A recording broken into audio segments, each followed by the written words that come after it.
But we're going to put this out there so that all of the objective observers of the situation will say to themselves, well, I don't think Republicans are playing fair. Yeah. And I do honestly don't think they expected him to go that far I don't out think of they his expected him history but like I don't think even they expected, and I don't know if even I would have, that McConnell was going to go that far and not even against have a norms hearing. and Not even have a hearing. Yeah, I don't. Like, I they mean, might have been like, we might get voted down, but they not even got a hearing. They must have been like, but the thing is, like, that was his master stroke, Yes. and like that's going to be an act of politics that is going to have consequences for as long as I'm alive. Absolutely. Yeah. For Well, but sure. see, that's the point.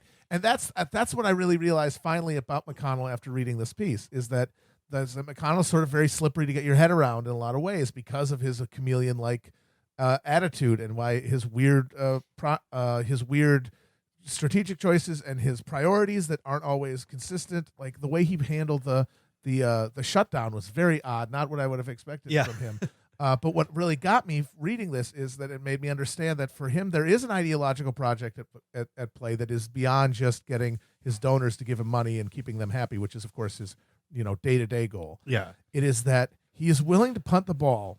He is willing to defang the Senate, make the Senate totally useless, willing to not come to compromises that continue what Republicans should ideologically think are unsustainable agreements, levels of spending, things like that. Because to him, he understands that the status quo is good enough for his donors. They'll still pay him if things stay the way they are. He can be effective because he can threaten what he's preventing from happening. But eventually, the day might come when you can't kick the ball down the field. There is an actual emergency, and if that happens, the sort of left-wing political policy, the left-wing shift, like after the Great Depression, where you have this new progressive political platform that has popular support, it's going to run aground against these decades of institutional right-wing barriers that have been created, specifically in the judiciary. Yeah. And so that means that whatever this response to this crisis ends up being in the future, it will be on the terms of the right because of the institutional right-wing drift that McConnell spent his career creating. Yeah. Yeah, and it's about, a lot of the conservative project has been trying to make sure the New Deal could never happen again. Yeah, exactly. Yes.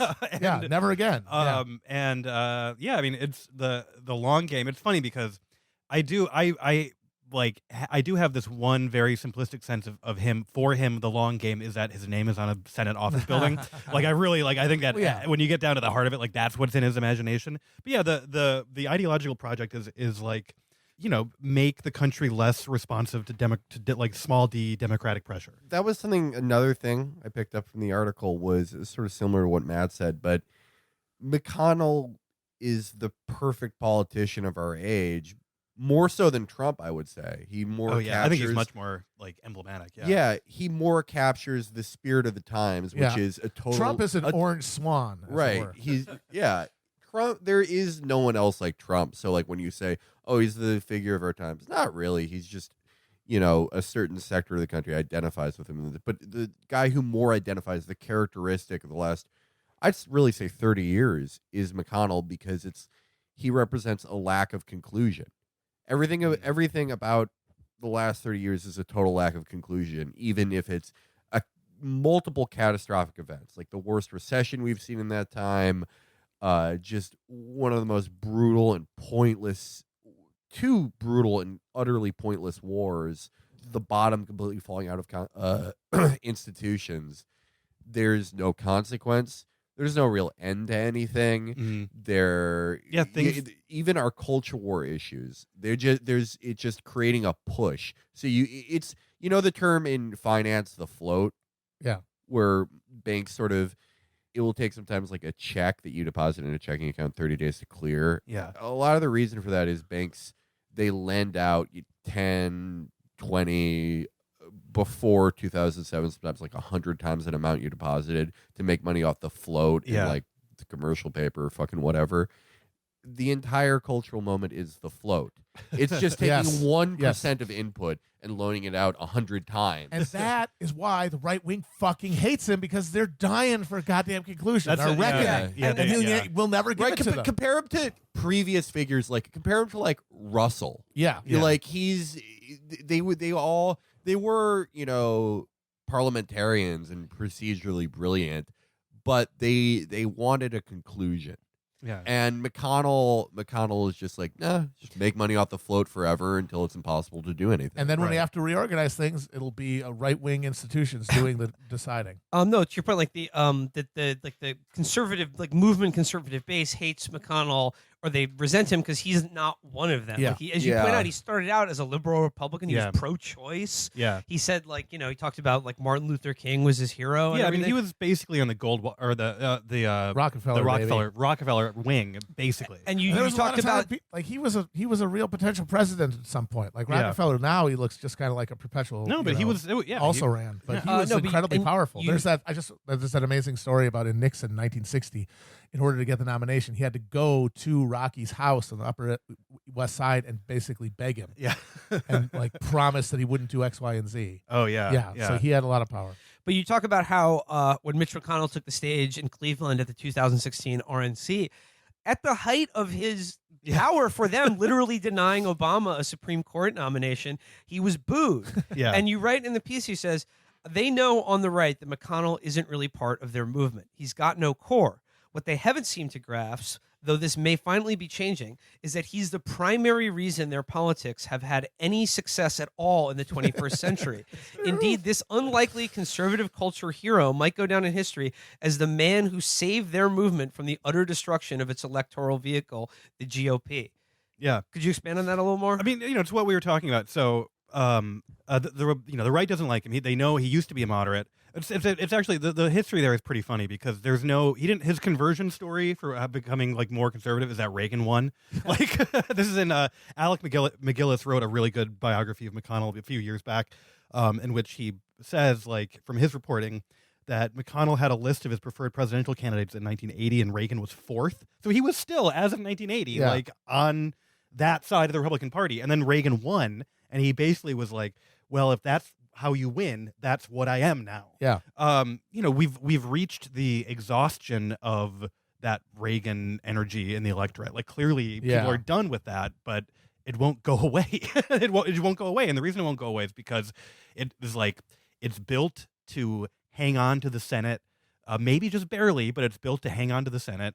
And McConnell knows that, and he has spent the main issues he has spent his political career on are campaign finance first, and then, as we've talked about, advancing conservative judicial nominations and blocking Democratic ones. How you write about how he has sort of made as far as he believes in anything or is an expert on anything, he's sort of made campaign finance his thing. Oh yeah, Yeah. I remember. You talk all about how he's sort of gone back and forth, and the only thing that drives him is figuring out. It in the 90s, it was just assumed it was a bipartisan thing that money in politics is bad, and it was just a question of what kinds of money and how you were going to ban it. And then he figured out he would just choose whichever kind of money benefited the Democrats in their elections. In that cycle. Yeah.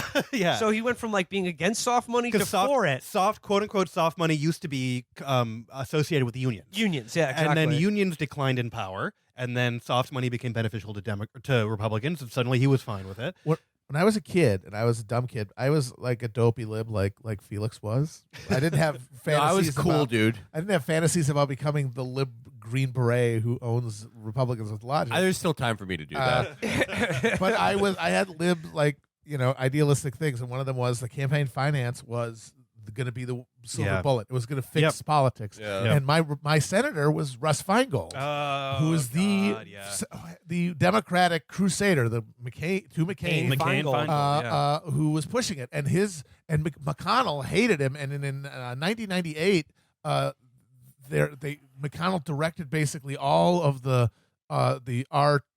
Republican senatorial campaign committee's funds to Wisconsin. It was just concentrate all your force, all your fire on Wisconsin because they wanted to fucking get Feingold out. Yeah.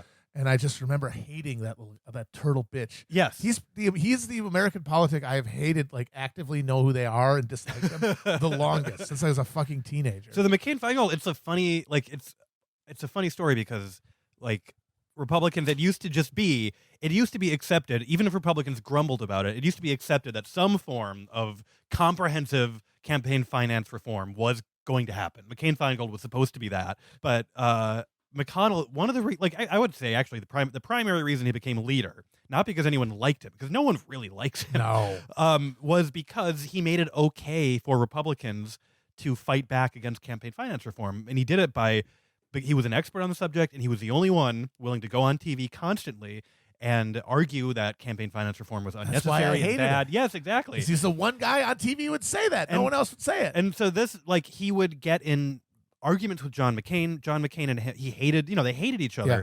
And of course, when McConnell's up to be leader, he's unanimously made the leader. You have a great line this about Mitch McConnell and raising money and just hoovering up money and just being about his paper. You right here.